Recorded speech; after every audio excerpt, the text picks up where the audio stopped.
Alright guys, what time is it? Afternoon, or whatever time you were watching this. This is Mr. Breslin. I am sick, so I'm going to be weird sounding, and this is stuff you missed because you value youth and government over AP Chem.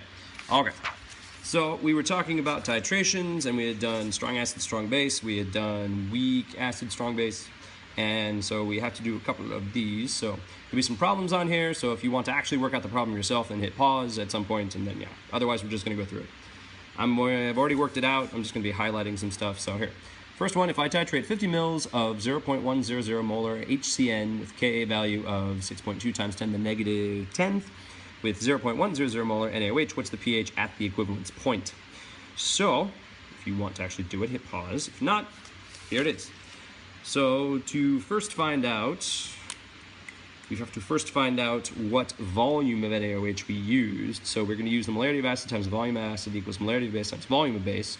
And we have the molarity of the acid from up here and the volume of acid and the molarity of the base. And obviously because they are the same concentration, they're going to be the same volume as well. So you had volume of base is 50.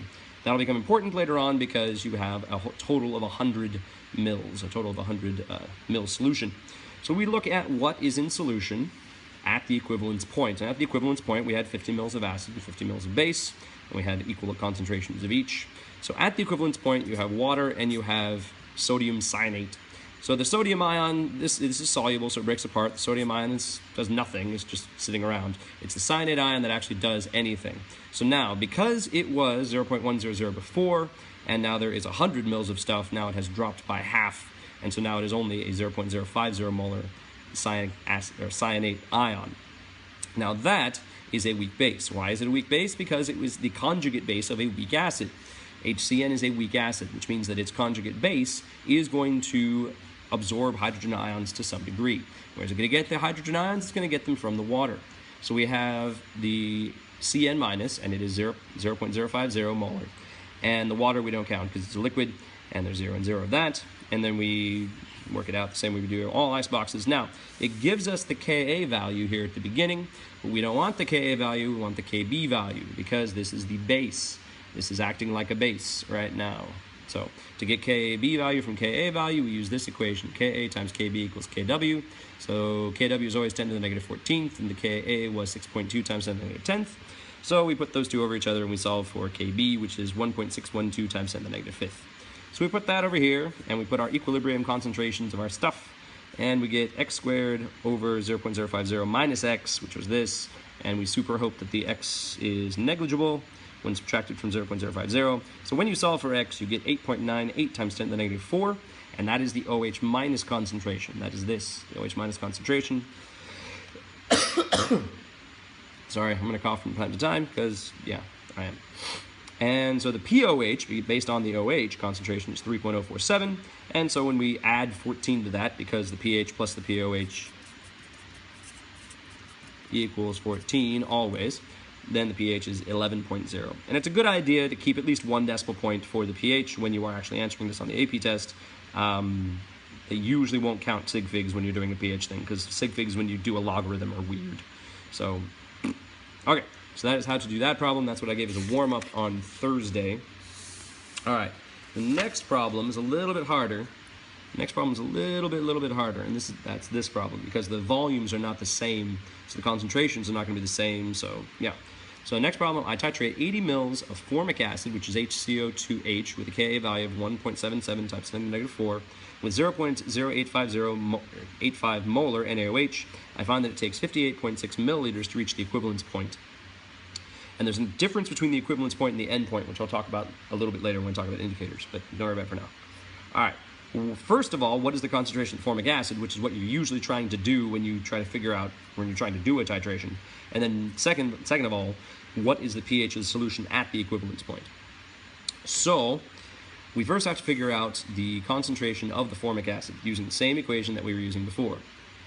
Molarity of acid times volume of acid equals molarity times volume of base. So we know everything here except for the molarity of the acid. So we put in 80 from the problem, and we put in the molarity and the volume that we had from the base, and we solve for the molarity of the acid, which was 0.0623 molar. So that is just A, what is the concentration of the formic acid? Should probably say what was the concentration of the beginning of the formic acid, but you understand.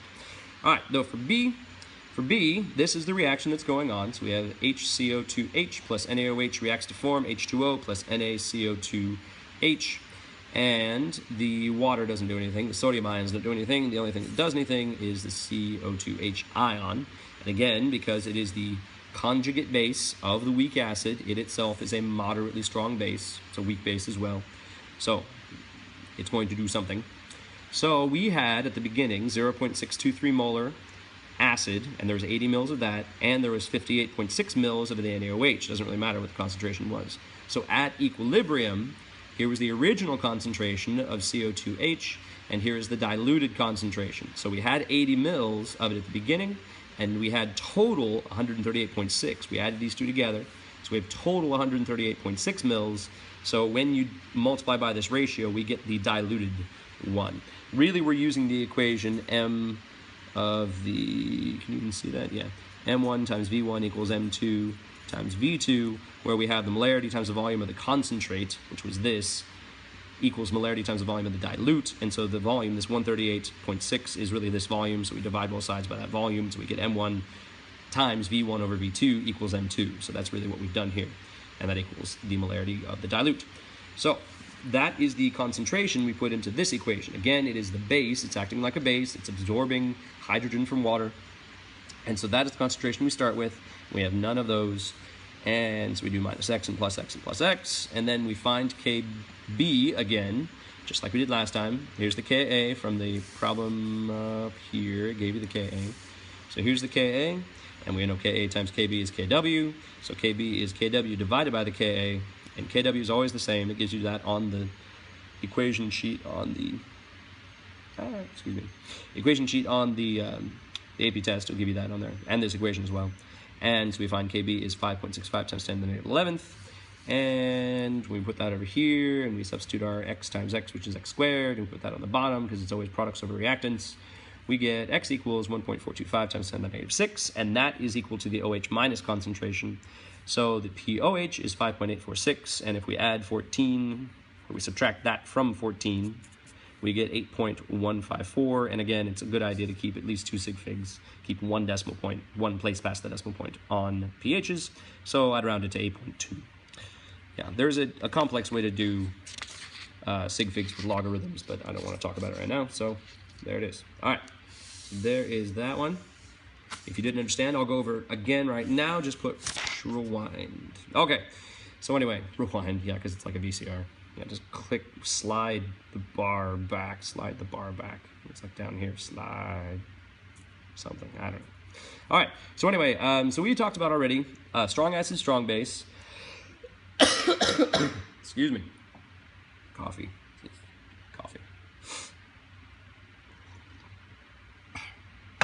All right, so we talked about strong acid, strong base.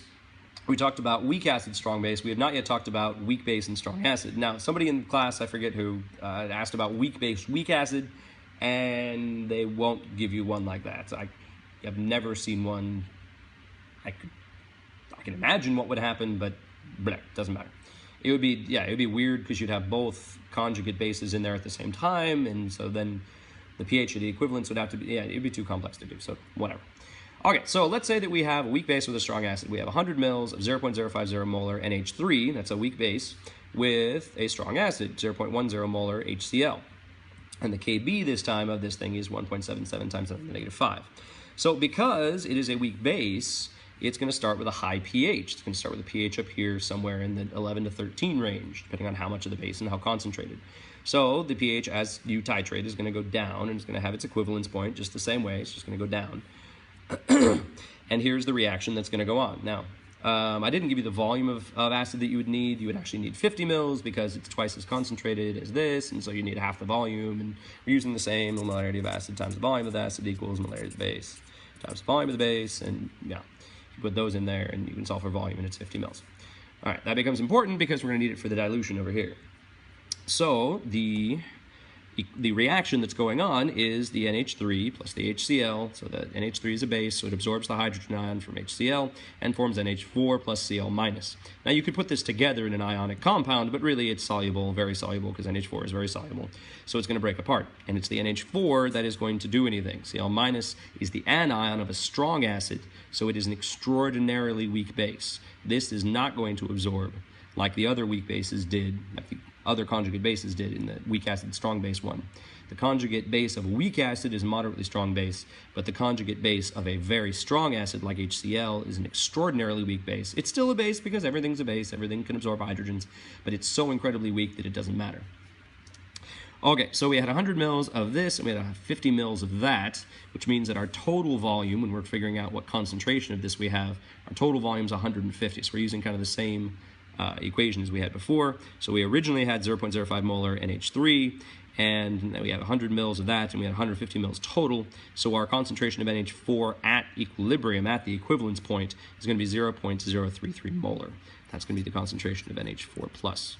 So that's what's going to go into our equation over here. So what's going to change the pH from 7 at this equivalence point is going to be the NH4, because part of the hydrogens are going to break off because it's a moderately strong, or not moderately strong, it's just weakish acid. So we got the beginning concentration, we got minus X and plus X and plus X. And again, now they gave you the KB because they always give you the thing you don't need, so you can calculate the thing you need using this equation. So they give you a point for using the equation. So they gave you the KB, so the KB was 1.77 times 10 to the -5. So now we just solve for Ka the same way. Kw is always 1.0 times 10 to the -14 divided by 1.77 times 10 to the -5, and we get 5.65 times 10 to the -10. So it's a very weak acid, a very small number up here, very weak acid. So we put that number over here, and we put X squared on top and 0.33 minus X on the bottom, and we super hope that is negligible, which everything pretty much is always. And because it's a waste of time to actually do the quadratic on the AP test and stuff. So, all right, so that works out. X is equal to 4.3 times 10 to the -6, and we don't have to find the pOH and find the pH the roundabout way because this is the concentration of H+. So this is already the concentration of H+, which means we can just take the negative log of that to find the pH, and so the pH is 5.4. Okay, so that was a weak base and a strong acid. So next that I want to talk about is a kind of interesting concept called, or an interesting thing you can do with titration called the half titration. Now, what the half titration means is it's a thing you can do if you have a pH curve. If you have the curve of, and let's say that we're doing weak acid, strong base, because that's by far the most common thing that we'd be doing. So if you have a weak acid, strong base, the pH at the equivalence point would be up here around 9, or whatever it happened to be, 9 to 10. Up here. And we could work that out if we knew the concentrations, but that's not what we're doing right now. So let's say that it took 50 mils, that the equivalence point was at 50 milliliters.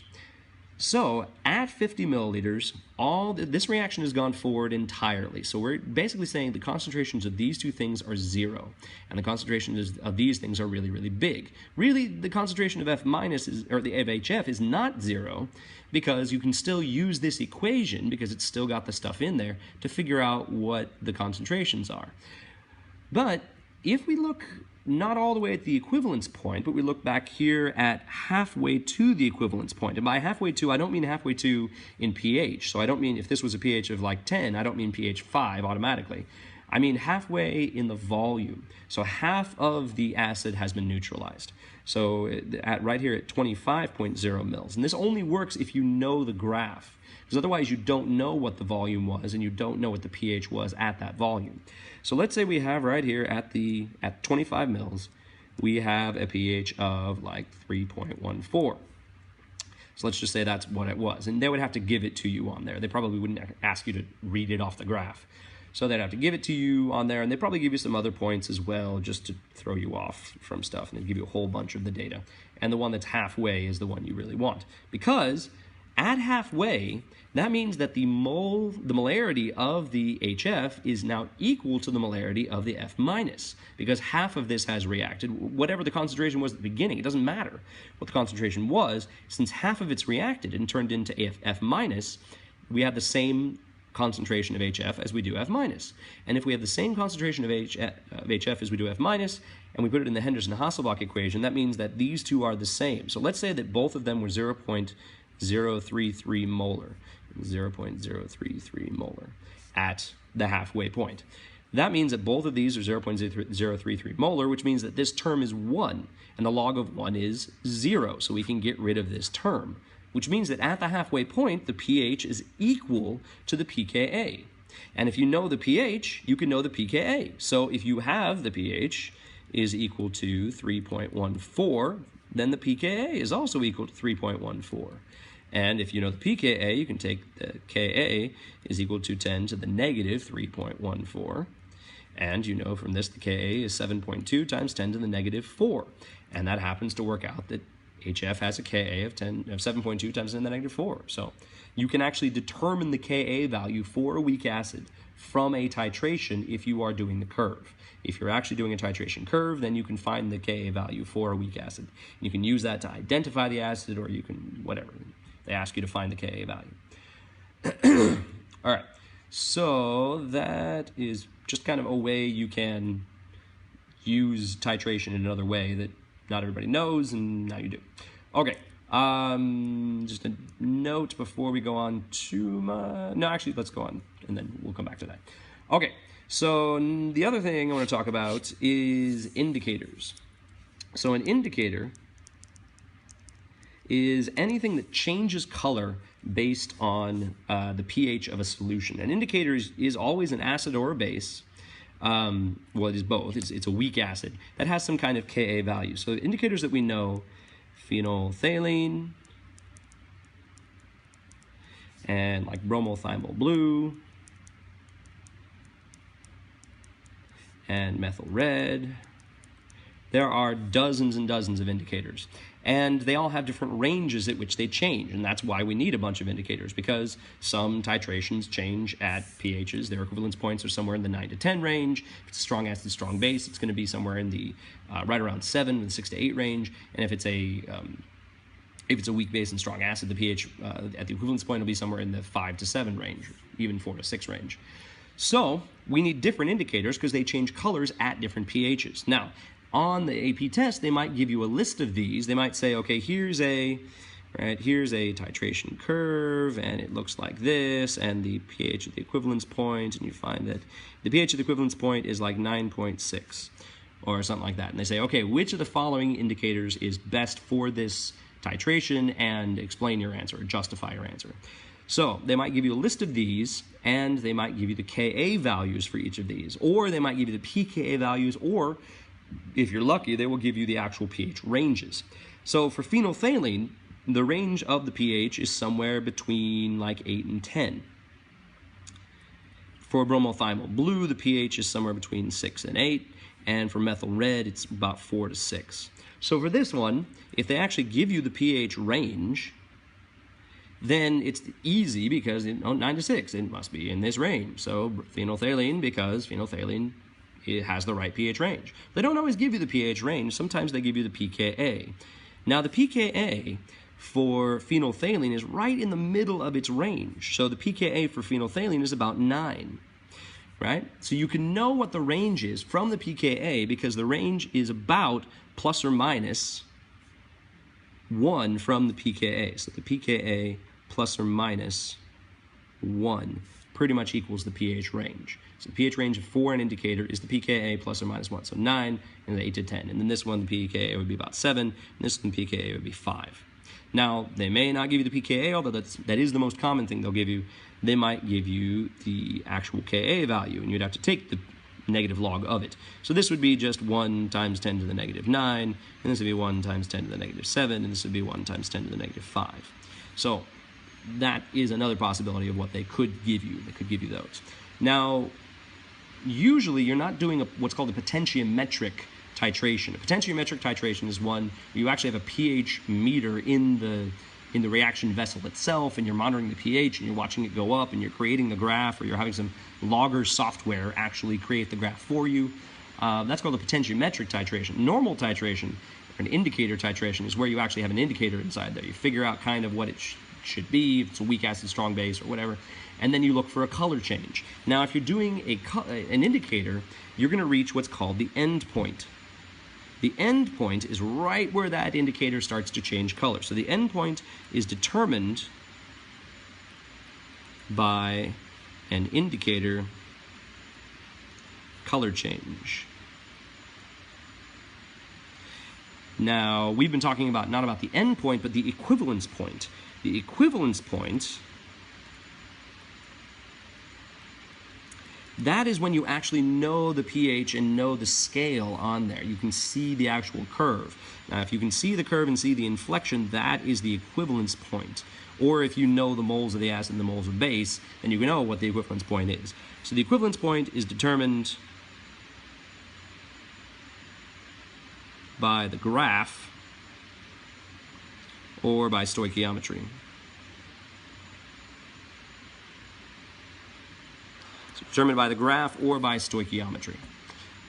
Okay, so that is basically, I think, everything that we had on there. There was a worksheet that the people who were here got on Friday that they had some time to work on, but I think I'm going to put that in a different video. So we're done for now.